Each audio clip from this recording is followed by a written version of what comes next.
My name is Noah and my story goes back to ancient times, times when the world was pervaded by a darkness that seemed to devour all light. An unimaginable catastrophe struck the earth, leaving my family and me as the only survivors in a desolate landscape, where death reigned in every corner. It is difficult to comprehend the magnitude of the destruction we witnessed, the loss of human life and the annihilation of all life forms. We are in the midst of a divine judgment, a trial that defies all human logic and understanding. It all began with the creation of the children of God, beings who were considered divine and who inhabited heaven in communion with their Creator. However, one of these divine beings rebelled against God, triggering a chain of catastrophic events that led to the Great Flood. Heaven, originally intended to be an eternal sanctuary, was marred by the fall of these rebellious angels, whose ambition led them to abandon their heavenly abode and venture into our world, leaving behind Eden, the earthly paradise where Adam and Eve lived in harmony with creation.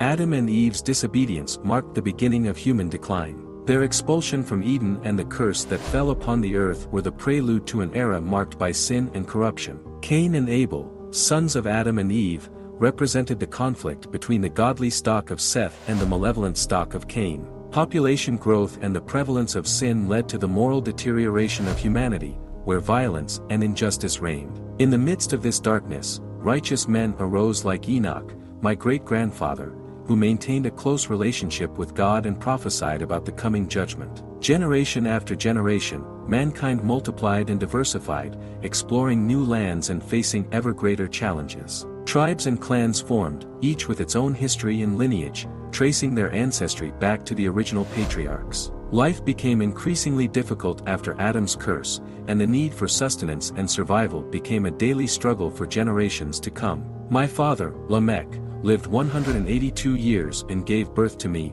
Noah, whose name means relief, as a hope in the midst of the suffering caused by the curse of the soil. I was born with the task of bringing comfort to our people, afflicted by the hardships of life in a world full of evil. The Nephilim, special beings born of the union between the sons of God and the daughters of men, further increased the chaos and despair in the world. Their presence, along with the growing wickedness of mankind, led to the breaking point where God decided to intervene. Divine judgment was inevitable, but I found grace in the eyes of the Lord because of my righteousness and faithfulness to His ways. The world was plunged into depravity and sin, where wickedness reigned in the hearts of men. Society had become corrupt and ruthless, with no place for goodness or justice. God, in His sorrow and sadness for the creation that had lost its way, decided to purify the earth through the flood, an act of mercy aimed at restoring the lost balance and harmony. To follow His commandments and live according to His will, my family and I followed the ways of the Lord. My family consisted of 3 sons, Sem,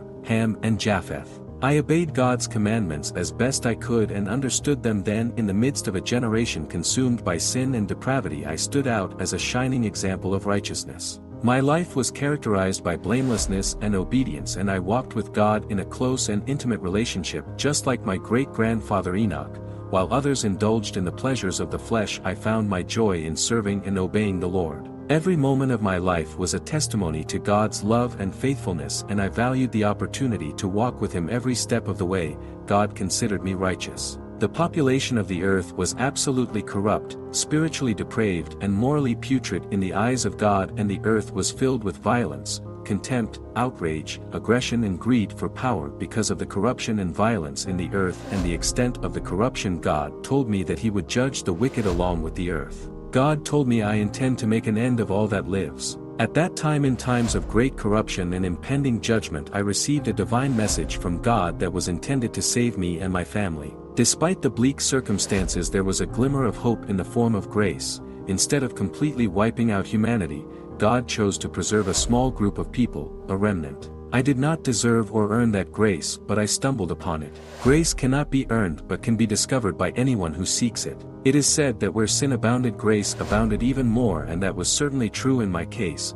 God told me to make you an ark of gopher wood. God said, make yourself an ark. That means this was my project. I was not to simply hire it out to someone else to prepare for the great flood. God instructed me to build in it compartments including stables, kennels, nests, cages and compartments to house all the animals and their provisions. To ensure the longevity of these structures, I was also instructed to coat the interior and exterior of each compartment with pitch or bitumen, a natural substance that works to waterproof wood. This proved to be an effective method of preservation, as the ark was able to withstand the flood for an extended period of time. It is possible that the preservation of the ark served a greater purpose as a reminder of past judgment and a warning of a future one. They opened wide, and the heavens poured out their fury upon the earth in an endless flood. The roar of the rain pounding on the ark's roof was deafening, as the water rapidly accumulated on the ground. For days and nights, the world outside the ark became a watery chaos, with giant waves sweeping everything in their path.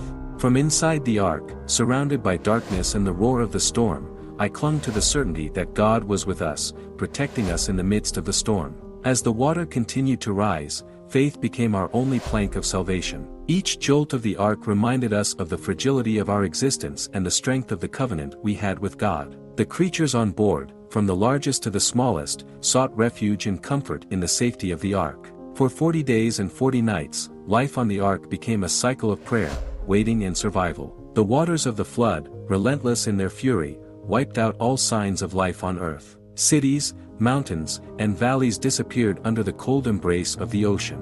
The world we once knew was submerged in a sea of oblivion, leaving only the ark as a witness to the divine judgment unleashed upon humanity. But amidst the devastation, the ark stood firm, like a beacon of hope in a sea of despair. Inside the ark, every day was a struggle for survival. With each rising tide, the fear of being swept away by the waters increased. But despite the danger that surrounded us, faith never wavered. We clung to God's promise that He would preserve us and carry us through the troubled waters to a new dawn. After 40 days and 40 nights, the waters began to recede, revealing an unrecognizable landscape. Submerged mountains and flooded valleys stretched as far as the eye could see, while the ark, amidst the desolation, stood as a symbol of hope and renewal. As the days passed, the land began to dry up, and the creatures that had found refuge in the ark were finally able to set foot on dry land once again. Fresh air filled my lungs as I watched in wonder as God's creation unfolded before my eyes once again. The sun shone in the blue sky, illuminating the green fields and distant mountains, while the scent of freshly watered earth filled the air. Stepping out of the ark was a moment of celebration and thanksgiving, a testament to God's faithfulness and His promise to preserve life in the midst of devastation.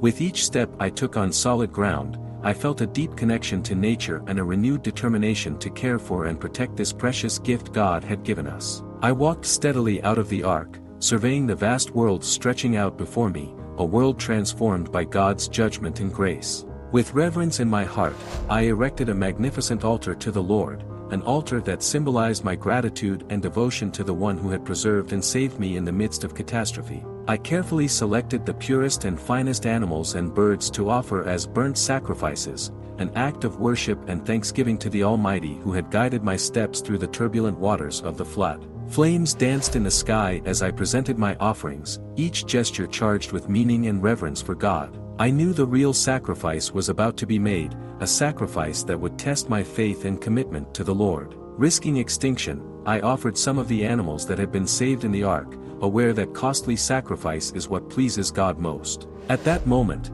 I remembered the words of the psalm, "I will not offer my sacrifice to the Lord if it costs me nothing."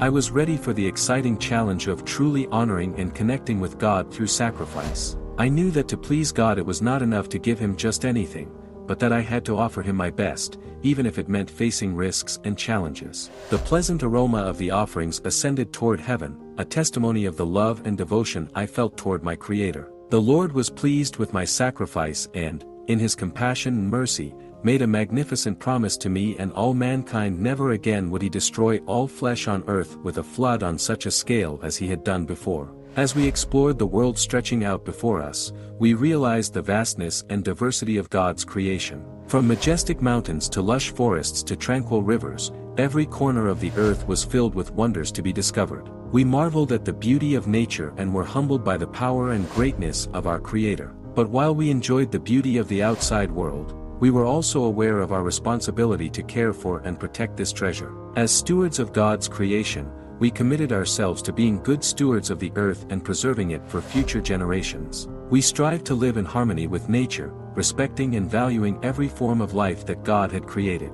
As the days passed, We immersed ourselves in the task of repopulating the earth, releasing the animals from the ark and watching with joy as they dispersed throughout the world. Each species found its place in the ecosystem, contributing to the biodiversity and beauty of the world around us. With this promise engraved in my heart, I set out on my journey to a new life in a world renewed by God's grace. I planted vineyards, cultivated the land and rejoiced in the blessings the Lord was showering on me and my descendants. However, this new beginning was not without its challenges and trials. The arrival of Nimrod, an ambitious and powerful man, changed the course of history and triggered a series of events that tested my faith and the faith of my family. As the world continued to populate and develop, we faced challenges and tribulations that tested our faith in the Lord and His promise of protection and provision. But despite the challenges and difficulties, we remained steadfast in our trust in God and His faithfulness to fulfill His promises. We remembered the covenant God made with all mankind,